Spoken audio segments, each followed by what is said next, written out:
We're doing this, man. We're powering through. My mind is telling me stop, 2 is enough. But I want to shoot for 10. Holy shit. 10's a good number. Business capability analysis.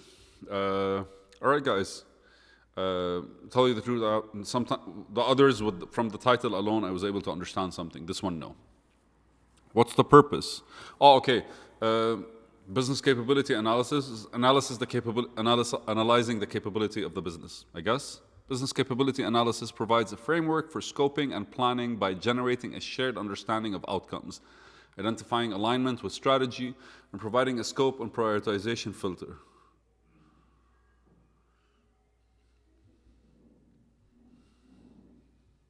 Let's see the description. Business capability analysis describes what an enterprise, a part of an enterprise, is able to do. Business capabilities describe the ability of an enterprise to act on, transform something that helps achieve a business goal or objective. Capabilities may be assessed for performance and associated risk to identify specific performance gaps and prioritize investments.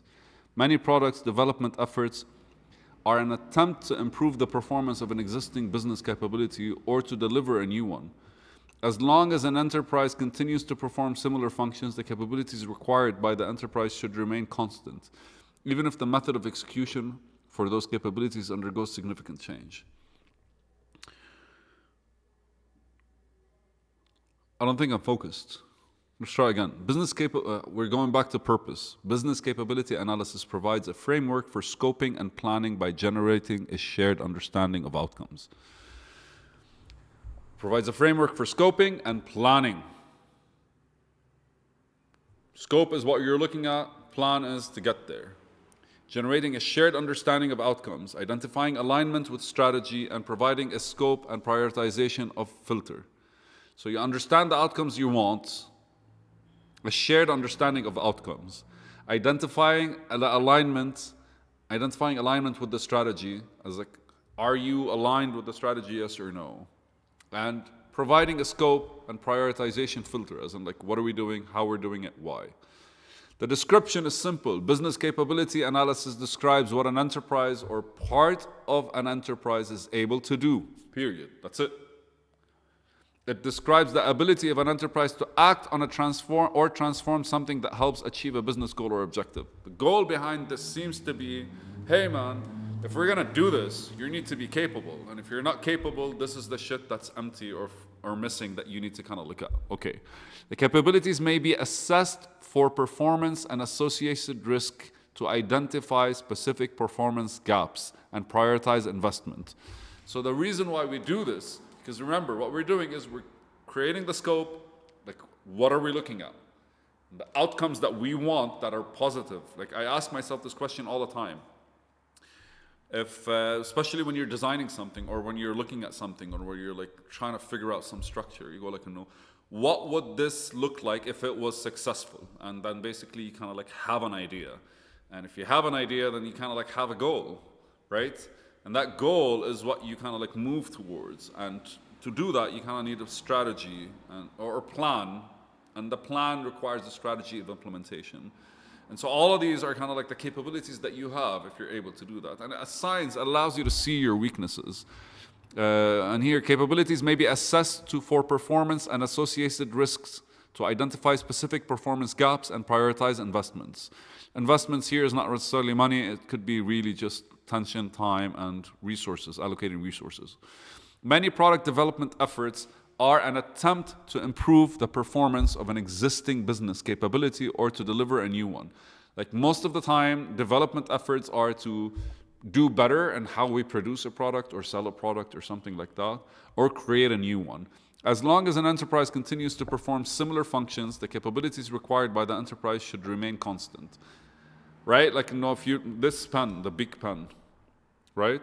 They have gotten better at manufacturing it over the course of years, multiple years. But the pen itself did not change, right? So even if the method of execution of those capabilities undergoes significant change, look at that, man. My God, look at that. If you're doing the same thing, the capabilities should be the same because you're doing the same thing. You know how to do it, The goal is to do it better, more efficiently, more effectively, whatever. What are the elements? Well, its capabilities are the abilities of the enterprise to perform and transform something that helps achieve a business goal or objective. Capabilities describe the purpose or outcome of the performance of transformation, not how the performance or transformation is performed. Wait. Capabilities describes the purpose, right? It's not measuring performance. It just describes the purpose. Like, what is the capability of this? This is capable of doing that. Not how, not where, not what it uses, right? Each capability is found only once in a capacity map, even if it possessed multiple business units. There's a school of thought that basically builds around the purity of functionality. And the idea is like everything should be able to do one thing.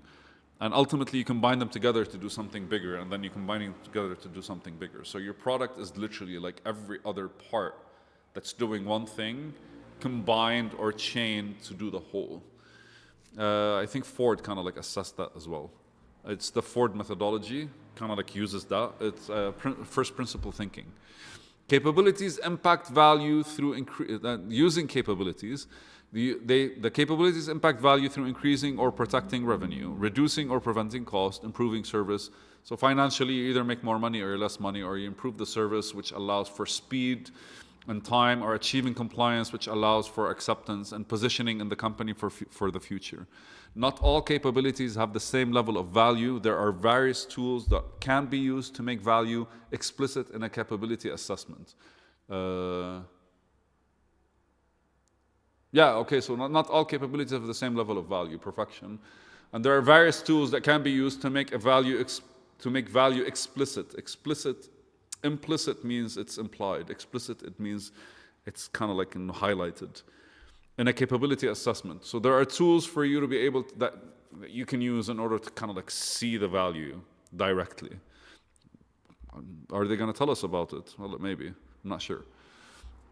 Because normally they'd give examples, right? Like, what are these fucking tools? Anyways, it's probably like whatever we're studying right now. Like, business capabilities is a tool, or it's a train of thought, or a way to think, because you use that as a tool. So capabilities can be assessed to identify illicit performance expectations. 100%. Like, okay, so I don't know, like, what is the example? A Tesla car basically used to pump X amount of cars every day, I guess. And then when the time came, what was it, that case study? They were not able to pump out enough cars for the people to be able to use. So I think they canceled out the full department, and the entire factory suddenly kind of like, flowed without approval or something like that, just testing. Anyways, capabilities can be assessed to identify explicit performance expectations. When capability is targeted for improvement, a specific performance gap can be identified. The performance gap, they're talking about it as a capability, but if you're looking at the system that is the business, right? Because the whole, it's business capability analysis. What you're doing is you're looking at the system, and you're looking at the nodes of the system and the things that are actually connected. So the performance gap is the difference between the current performance and the desired performance, given the business strategy. And if you're, again, and Tesla basically had an issue. They were pumping out, I think, like a car an hour, but their goal was to pump out a car every 5 minutes or something. And so they rearranged all their structure. Or they rearranged all their basically my bad. Anyways, they rearranged how they actually produce cars so that it becomes a bit more efficient or /effective. What's the risk model? Capabilities alone do not have risks. The risks are in the performance of the capability or in the lack of performance. So the risks fall into the usual business categories: a business risk, a technology risk, an organizational risk, and a market risk. So the capability doesn't have risk on its own because it produces something. It's just, can we use it or not?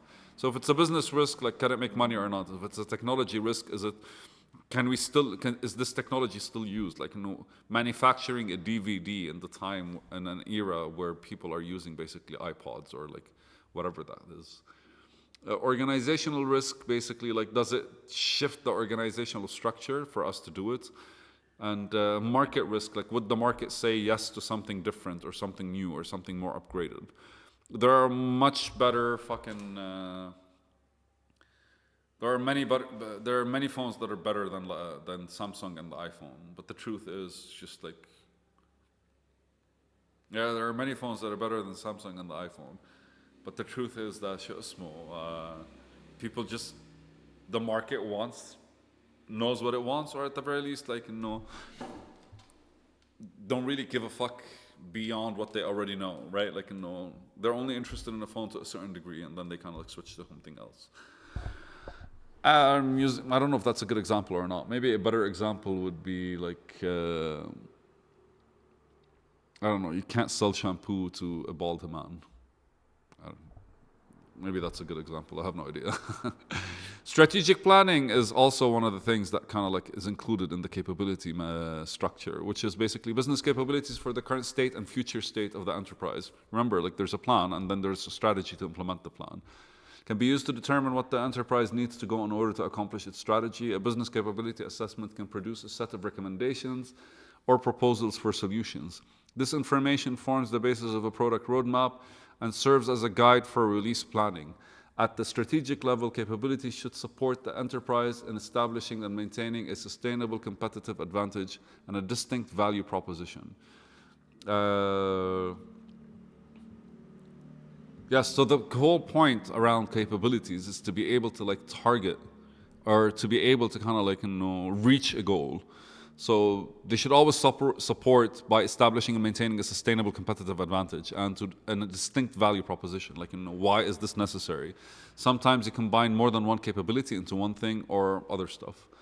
A business capability assessment can produce a set of recommendations or proposals for solution, naturally. This information forms the basis of a product roadmap and serves as the guide for releasing planning. Like, really it goes back to the beginning. Like, there's the scope. What are you trying to do? What's the plan to get there? How are we going to get there is the strategy. And then basically from there, like, is it worth it or not? Capability maps. Capability maps provides a graphical view of elements involved in business capability analysis, and the following examples demonstrate one element of a capability map that would be a part of larger capability grid. They're showing us an example. But a map is basically like just, I don't know,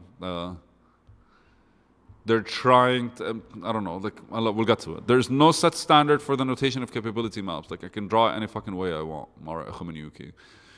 The following images show two different methods for creating capability map. The first two images are the first example of the third, and the third image is the second example. So example one, explicit performance gaps, is the orange one, right? Like, in the high performance gap, high risk, medium performance gap, medium risk, low performance gap, low risk. The risk is basically business risk, technology risk, organizational risk. The customer value is literally the one in blue, which is medium risk. So there's medium risk for the actual business. There's high risk. The outcome basically has a fuck ton of gaps, all right? And the second one, 10.6.2, we're still at example one. Holy shit, okay. Oh, look at that. Capability analysis, requirement elicitation, organizational analysis. Like, I'm not sure how to read this. I would love it if anyone comments after they're looking at it. But well, effectively, they're highlighting where there's high value and where there's no value. And they clearly, nothing has high value. Like, here, basically, see the medium value here?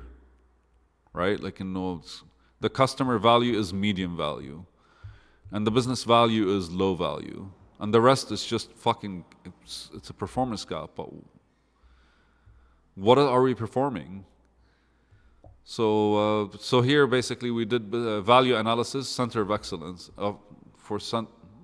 whatever. The organizational analysis is basically capability analysis, root cause analysis, project analysis, stakeholder analysis, and roadmap construction. So this kind of like this is an explanation, right? This is an explanation. All of these are just explaining how it looks like. So these are the keys, and this is where they are.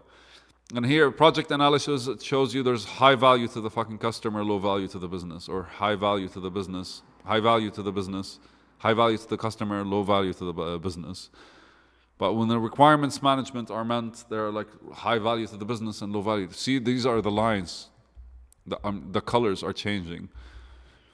But they're also highlighting basically like there's a big gap here because like, wherever there's orange is basically where the gap is. And I feel this is basically, see here, high performance. In example 2, they're kind of like, all right, they do it differently because they're kind of coloring it sideways. It makes more sense this way, honestly. This way is a bit, I don't know, why the fuck? This way seems more structurally. Organizational analysis, like capability analysis, there's high business value, there's low business value for root cause analysis. That needs to be shifted basically. Like customer value of capability analysis, like there's low value to a customer. So would you do it or not, right? And there's a high performance gap, but there's medium risk. But there's low value to a customer. So is it something we want to move forward with or not, right? Again, I have no idea what they're fucking assessing, but ultimately they're applying all of these, the business value, customer value, performance gap, and risk. They're applying all of these to the organizational analysis, project analysis, professional development, and to the management, basically. And so they're kind of assessing the entirety of the organization and seeing how retarded the organization is when it comes to moving forward. So that's basically it. Usage considerations, strengths. It provides a shared articulation of outcomes, strategy, and performance, which help create very focused and aligned initiatives. Sah, right? Like, and everyone right now kind of like sees where they are on this fucking chart. It helps align business initiatives across multiple aspects of the organization. Amazing. Useful when assessing the ability of an organization to offer new products and services. So really, this is kind of like, it's showing how they give, like where their value is seen the most. Like when we're doing organizational analysis, if we do a root capability analysis, what we're doing is capability analysis, correct? So we're doing capability analysis to the organization. We're doing it for the project. We're doing it for projects. We're doing it for professional development. We're doing it for management. And when we're switching, we're showing the value for business, the value for customer, and the performance gap. Performance is what is based on what we want. And the risk in touching it, maybe, I guess. I don't know. What is the risk? I have no idea. Did we read about the risk up, above? Up? Where's the risk? The capability doesn't have risk. There are in the performance of the capability or in the lack of performance. Like, okay, so I'm assuming the risk is basically like, do you want to touch it or do you not want to touch it? And the things it affects, maybe, right? Low risk is a positive thing. Medium risk is not that good, but it's still acceptable. And high risk is you have to fucking do something about it right now, because its performance is very much about to blow up or something. I don't know. I have no idea. I think maybe that, like, I don't know. I'm not sure, dude. I have no idea. I'll return to that. It's also useful when assessing the ability of an organization to offer new products and services, because you kind of see like if everyone's really like diving in or not. Limitations requires an organization to agree to collaborate on this model, naturally. When created unilaterally in a vacuum, it fails to deliver the goals of the alignment of the shared understanding. Like you kind of have to know what the fuck you're assessing, right? If I'm just assessing people, then I'm literally just passing judgment. It requires a board cross-functional collaboration and defending the capability model of the value framework. Blah, blah, blah, blah, blah, blah, blah. This is amazing. Again, like, no, it's good to know this shit, but working with people is ridiculous, especially in corporations. Let them die slowly and let the small businesses rise. It really is like my motto, the rise of small businesses. Or it should be, right? All right, I love you guys. Next chapter is business cases.